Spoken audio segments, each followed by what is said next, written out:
So whenever I talk to parents and say, hey, what do you miss most since you had kids? They're all like, sleep, getting to bed on time, sleeping through the night, sleeping deeply.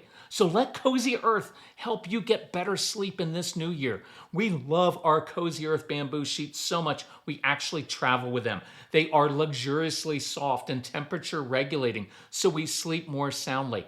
And that makes us better people in the morning. Go to CozyEarth.com. Use code CALM to get up to 20% off their bamboo PJs, casual wear, and pullovers. Look, it's like wearing heaven. I have it on right now. And Cozy Earth just introduced their Baja matching bed set that makes your bedroom look and feel like a resort. And the Luxe bath towels, man, it's like a gentle hug drying you off quickly and efficiently.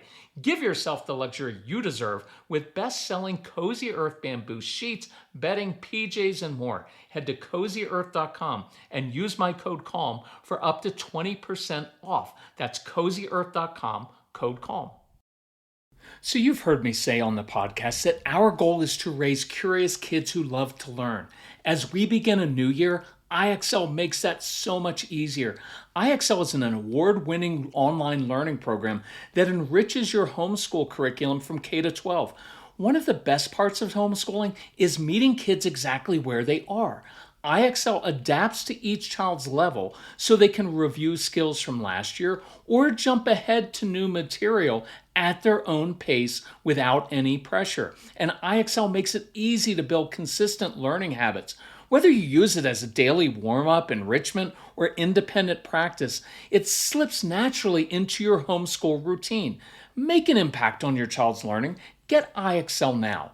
Calm Parenting Podcast listeners get an exclusive 20% off an IXL membership when you sign up today at IXL.com/Kirk. Visit IXL.com/Kirk to get the most effective learning program at the best price.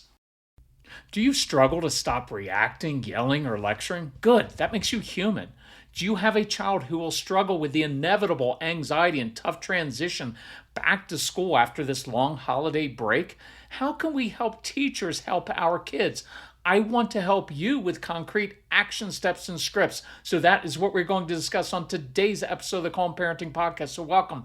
This is Kirk Martin, founder of Celebrate Calm. You can find us, our New Year's sale, and ad-free podcast option at celebratecalm.com. So let's get rolling with this. Can you imagine being a teacher with 20 or more kids who have been out of their school routine for 2 weeks on that first morning? That's hard. So acknowledge that. Sometimes we began the new year by sending Casey's teachers a note that sounded something like this. Hey, we appreciate how challenging it can be to teach 20 plus kids, especially when you have kids like Casey who do require extra time. You have to get 20 kids to focus, and we struggle to get one to focus. So we're trying everything we can at home to support you, including meeting sensory needs before school and working on his diet. We always wanted teachers to know we weren't expecting them to do miracles, and we were doing our part at home. Mr. and Mrs. Teacher, we've also discovered that Casey responds really well when we connect, give him tools to succeed, and affirm him for positives. The methods that work with most other kids, clear rules and consequences and behavior charts, they tend to backfire with Casey. He shuts down when overwhelmed or when things get negative. So could we try something different for the next 2 weeks to start the new year and see if we can make some progress? See, I like setting it up like that because we're on the same side. We know it's hard, and we're going to try things for 2 weeks and then measure progress. That seems reasonable. And you could say, hey, when our daughter walks into the classroom in the morning, could you ask her about her dog Max, her cheer competition, her volunteering at the animal shelter? See, always try to find something that your teacher and child share in common, like love for pepperoni pizza, chocolate ice cream, their favorite movie. When kids came to our home for camp, the first thing I did was look for clues. Like, what were they wearing on their hoodie? Was it a Star Wars hoodie? And I'd say, oh, who's your favorite character? Was it a character on a backpack? See, as soon as I would connect personally, you could feel the kids exhale and relax a bit. So the next thing we do is give kids tools to succeed in the classroom.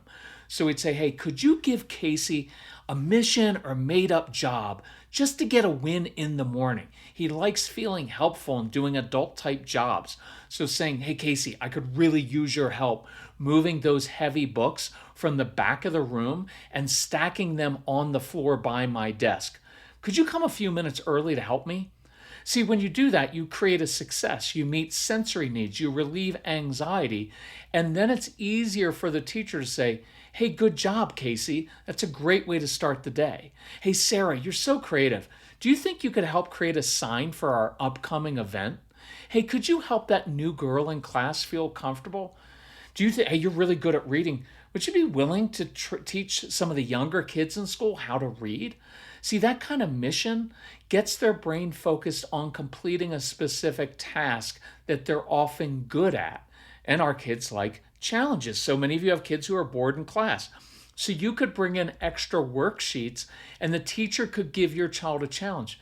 Hey, you know what? The other students, they're adding 2-digit numbers. Think you can add these 3-digit numbers? Hey, bet you can't do X. Sometimes challenges like that for kids who are very bright and bored work really well. So this is kind of cool. You've heard my story of being like the my way or the highway dad who finally changed. But I received the most amazing email from a teacher about a month ago who said that she was the my way or highway teacher for over a decade. And so here's what she's doing in the classroom. She said, Kirk, parents of a child in my class shared your downloadable programs with me, and I was skeptical. I knew my way was the right way, that these kids just needed more discipline and consequences. But it wasn't your materials on the classroom that changed me. It was the 30 Days to Calm, and ironically, the DADS program.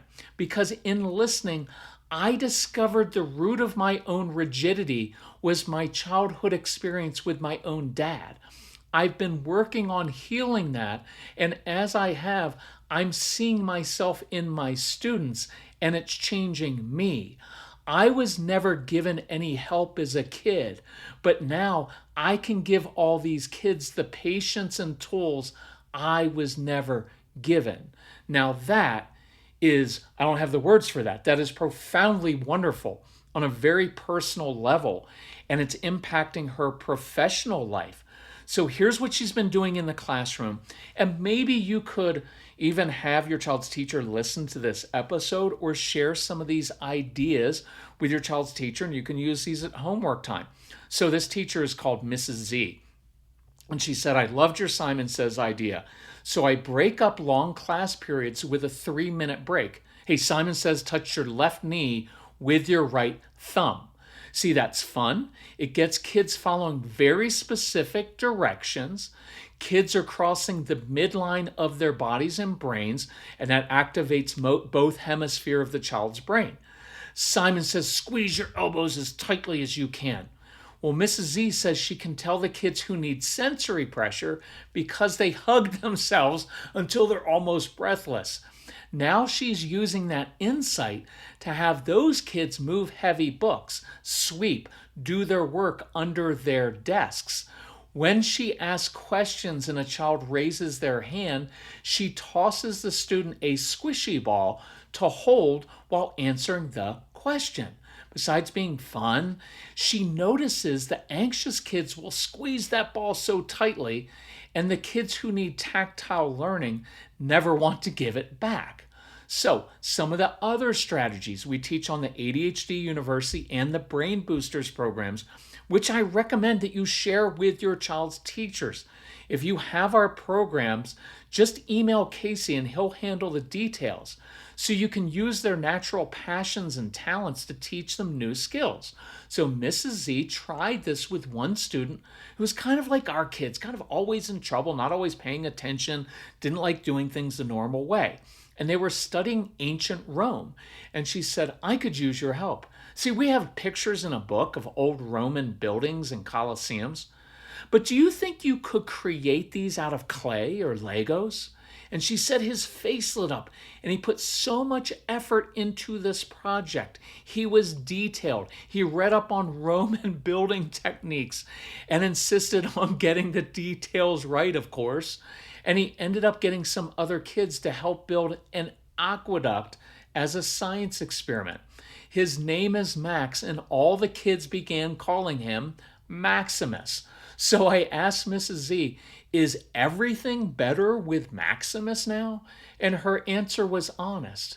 No, not everything. He still struggles, but he's smiling more. He's engaged. He feels better about himself, and we've made a lot of progress. He knows I believe in him and want to help, and he's trying. See, that is what we're after. So, how can we apply this to your home? So, number one, control yourself instead of your kids. You know what finally hit me years ago?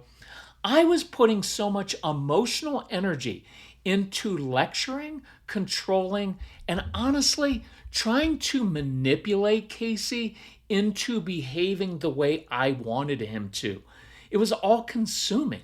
And what did I have to show for it? Nothing. In fact, all my pressure and lectures and anxiety backfired, made situations worse. And I realized that while my dad had cut me out of any financial inheritance when he died, he had bequeathed to me his controlling nature. I mean, I was a grown adult, reasonably successful in the corporate world, so my way had obviously worked well for me, so why shouldn't Casey follow my lead and do what I told him to do? Because that's what my dad had demanded, and I had dutifully abandoned my own true self in order to get my dad to accept me, or at least not hit me or be mean to me. But we never really had a relationship. Do you know how humbling it is? And many of you do now. Do you know how humbling it is to realize after years of subtly blaming your own child for being difficult, that you are in fact the one who needs to change? It's a really bitter pill to swallow.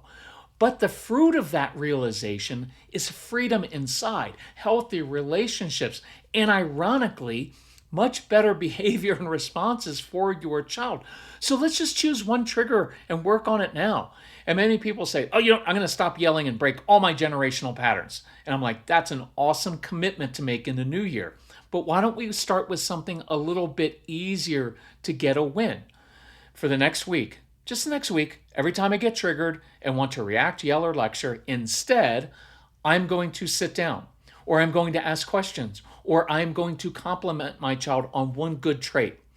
And now you physically role play that. And do that by yourself sometime today. Picture yourself getting triggered. Picture and hear your normal reaction. And that may even embarrass you. And then physically walk into a room and sit down. Why? Because it doesn't work when you tell yourself to stop doing something. It works much better when you start exercising a new response like sitting. I like sitting because it automatically changes the tone of your voice. You go, even matter of fact, creates a less defensive response from your child. Plus, it's simple, and you can sit just about anywhere. And it's almost impossible to yell while you're sitting. Or maybe you encounter that triggering child and you hear all your normal responses flooding your brain and begging you to say, how many times have I told you not to do that? What were you thinking? If you don't stop that right now, I'm taking away. See, you and I practice those habits dozens or hundreds of times. So practice saying, one of my favorite qualities about you is that you're not afraid to speak up and express your opinion. It's a great trait. Or you can pick an easy one. You know what? I love that you can see patterns, that you help Mrs. Johnson down the street. Get a win. Observe how your child responds differently. Give yourself a pat on the back, and then you can build on that. Okay, what about a child who struggles with anxiety or is going to resist going back to school after this long break? When we moved here 2 years ago, I started experiencing headaches, fatigue, and dry skin. You know what? I was dehydrated. Since then, our entire family has relied on Cure Hydrating Electrolyte Drink Mix. That's why I am super psyched that Cure is now a sponsor of the podcast. Cure is made with clean, natural ingredients like coconut water powder and pink Himalayan salt, with no added sugar or artificial sweeteners, just clean, natural hydration. We drink Cure every morning and afternoon to keep us feeling energized without the crash. Water alone isn't enough to do the job. Hydration is about replenishing the electrolytes we lose through sweat, sleep, alcohol, and daily activities. And that's why I want you to try Cure. It tastes as great as it makes you feel. Cure is offering our listeners 20% off your first order. So stay hydrated and feel your best. Visit curehydration.com/calm and use promo code CALM. That's curehydration.com/calm and use code CALM for 20% off your first order. Parenting is hard enough without the stress of feeding yourself and your kids healthy meals, especially after a busy day. Try using HUNGRYROOT to start the new year like we do. Let HUNGRYROOT take care of the grocery shopping meal ideas for you. They deliver high-quality food, tailor-made to your family's diet preferences and tastes, with recipes that can be made in 15 minutes or less, like the tzatziki chicken bowl with quinoa with 47 grams of protein we had last night. It's fantastic. It's a great way to begin the new year, eating healthy, being less stressed, not having to eat out or go shopping when you're tired. You're going to love HUNGRYROOT as much as we do. Go to HUNGRYROOT.com/calm and use code CALM to get 40% off your first box. Plus, get a free item in every box for life. That's HUNGRYROOT.com/calm, code CALM to get 40% off your first box. HUNGRYROOT.com/calm, code CALM. You know your child better than anyone. So when something shifts, like they're suddenly anxious around meals, cutting out foods, losing weight, or their personality just feels different, something more serious may be going on. When eating disorders show up, they can completely hijack a child's brain. That moodiness, withdrawal, combative behavior, it isn't them, it's the illness. The good news is the earlier you get support, the easier recovery is. And that's why I want to reintroduce you to EQUIP. EQUIP is a fully virtual eating disorder treatment program that brings best-in-class evidence-based care right to your home. Every family gets an entire team, a therapist, dietitian, medical provider, and mentors who've been through this themselves. They're experts in treating all eating disorders, even lesser-known ones like ARFID. There's no wait list, it's covered by most insurance plans, and you can talk to an expert right away to get answers. So if something in your gut is telling you to look deeper, listen to it. Visit EQUIP.HEALTH/calm to get a free consultation with EQUIP. That's EQUIP.HEALTH/calm. So here's the second step. Number 2, give your kids tools to create successes. Kind of like you just did above. Here's a good analogy. What if your spouse just said, hey, if you react, yell, or lecture the kids, then you lose your phone or coffee or you can't go work out? Well, you get frustrated thinking, but how? How can I stop reacting? I need some tools. See, sitting is a tool. Replacing lectures with compliments is a tool. We use those tools to create successes. But with our kids, we tend to go right to the if-then consequences. Well, if you do that, you lose this. And it only leads to parents, teachers, and kids being frustrated. Those red, yellow, and green behavior charts in school, they don't work. Partly because when your kids walk into school, they're kind of already on yellow, and they know they're never getting to green. So they figure, hey, if I'm going to be on red today, I may as well just double down and make it a really bad day and not even try. Because think about this, there are 2 ways to handle misbehavior. One is reactive. When the child inevitably misbehaves or does something wrong, you react and punish the child with a consequence. In effect, you're punishing a child for failing. But I prefer the proactive approach. Simple example, I know that my child struggles with sitting still for long periods of time, so proactively I plan out an opportunity for my child to move, to refill the teacher's water bottle. So here's an example that you may encounter this coming weekend. So we know many of your kids struggle with anxiety, and their stomachs will get upset. They may get kind of grumpy and irritable and even defiant on Sunday afternoon because they're anticipating going back to school after having 2 weeks off. And just saying, if you don't go to school tomorrow, you'll lose all your screens. It's not going to work, and it just punishes you. So what are the tools we use for anxiety? First, normalize their anxiety. Of course your stomach is a little upset. You've been out of your routine for a couple weeks. It's really hard going back into an environment that you're not always excited about. Heck, it's not like I miss my coworkers or boss. I've enjoyed being home with you guys, so I'm not really looking forward to going back to the office. So that's a very normal feeling. Normalizing isn't excusing, it's being honest and identifying very specifically with what your child is feeling and experiencing. See, it's counter to that awful habit we have as humans of dismissing people's emotions because they make us uncomfortable. And we say things, oh, it's no big deal. You'll go back and have a great day. See, that's not honest. I'd rather prepare them for real life and kind of what I call read life to them, right? You're telling them how things work. So here's how it works. Your stomach will be upset, and you may even struggle to sleep tonight, and you'll want to stay home, and I get that. And you're going to walk into school tomorrow, and it'll be a little uncomfortable at first, but then you'll see a friend or Mrs. Hanson that you really like, and it'll get better over the course of the day. See, again, you're identifying with their lived experience, not trying to tell them, oh, it's no big deal. And so the other tool we use is this. Anxiety is caused by unknowns. You counter the unknowns of anxiety by giving kids something they feel in control of, like a special mission, something for their brain to focus on, something they feel in control of. So I'd even email the teacher today and ask, hey, do you have a made-up job you can give Anthony on Monday? So ideally, when a teacher says, hey, Anthony, I could really use your help, because our kids love helping other adults, just not us. You're really good at doing X. Could you get here Monday morning, maybe 5 or 10 minutes early, and help me with this project? See, that helps immensely, because now you're getting your child's brain focused on completing a job they're good at doing. You're forging a connection with the teacher over something positive. At the very least, plan a fun Monday morning with a treasure hunt, or even leaving early to hit a fast food drive-thru on the way to school. You can even say you need a strong coffee to start your first day back to work, so it's not just about them. See, we're giving tools to be successful. That's basically what all of our programs consist of, giving parents and teachers and kids specific tools to overcome weaknesses and create successes.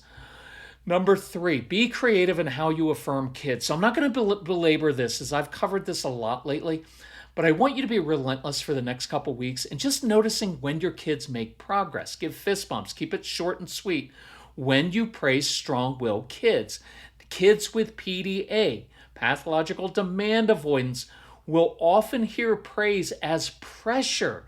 And how many of you have noticed you try to praise your kids and they reject it?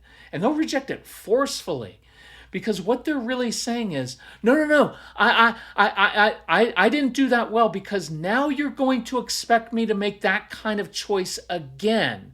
Don't put that kind of pressure on me, because I probably won't do it the right way next time. See, can you kind of hear that in your child's voice?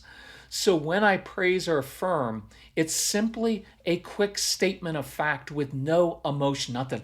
I can't believe you made such a good choice. Let's have a celebration. We never thought you'd actually make a good choice. None of that. Don't draw a lot of attention to them. It's just a statement of fact. And then I change the subject or move on or walk away. Hey, really respect how you handled that situation with your sister. Hey, good effort trying to do something really difficult. Man, a lot of creativity on that project. Hey, well done. Shows me you're growing up. Fist bump, walk away. You plant lots of little seeds, but you don't draw a lot of attention. By the way, I'm working on a couple podcasts for PDA kids, so please subscribe to the podcast so you don't miss those. They're going to be extremely helpful. I do like playing this game with kids. So you're sitting around the table, you're in the car, and you say, I spy, remember the old I Spy game?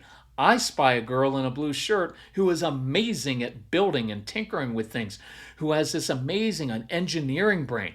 I spy a boy in a red shirt who's incredibly creative, pictures things in his brain, and then creates them. You can even do it with older kids, right? With a middle school kid. I spy a teenager in the same hoodie sweatshirt he's worn for 18 straight days, who crushes it when playing video games and is trying to suppress a smile through his scowl right now. Make it fun with your kids. Relax a little bit, because when you relax and enjoy your kids, the discipline gets much easier and they don't need so much discipline because the connection there. Remember, connection is always primary, and this has nothing to do with letting your kids get away with things and run all over you. Not at all. It has nothing to do with being permissive, but I also don't have to be authoritarian and rigid. Remember what that teacher said about going from being the my way or highway teacher and then discovering it comes back to her own relationships. And a lot of parents will say, well, what if my kids see me mess up? What if I'm honest about my issues? And my response is, it's not like it's some secret. Your kids already know you lecture or yell or react. Your kids know your buttons and your triggers before you do. But when you're changing, you're actually modeling for them the traits you want them to ultimately exhibit. Honesty, humility, owning your choices, messing up, apologizing, working really hard to make progress. Messing up is part of the process. So let's kick off the new year by making progress in one small area, giving our kids tools to succeed at home and in the classroom, and affirming them for progress while you give yourself some credit for making progress as well. I'm proud of you, moms and dads. This is hard work and you're doing it.